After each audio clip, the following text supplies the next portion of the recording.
কবরগুলো আমাদেরকে এই কথাই বলে যে আমরা একদিন ছিলাম, আজকে তোমরা আসো ফকফকে দুনিয়ায়, একদিন আমাদের মতো অন্ধকার করে তোমরাও আসবে। কবির কথাই সত্য। মিলে খাক মে আহলে শাক कैसे कैसे জমি খা গই নওজোয়া कैसे कैसे। কত বাদশাহী তো মাটির নিচে শেষ হয়ে গেল, কত জমিনই তো কত যুবককে অস্তিত্বহীন করে দিল।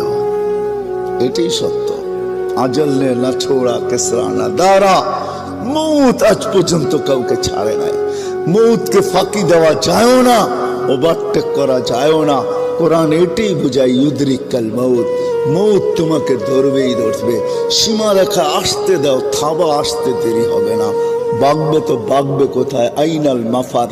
কোরআন বুঝাইতেছে তুমি কোথায় ভাগবে, তো আল্লাহ আবার বুঝাইতেছে যেখানেই ভাগবে ইল্লা বিসুলতান।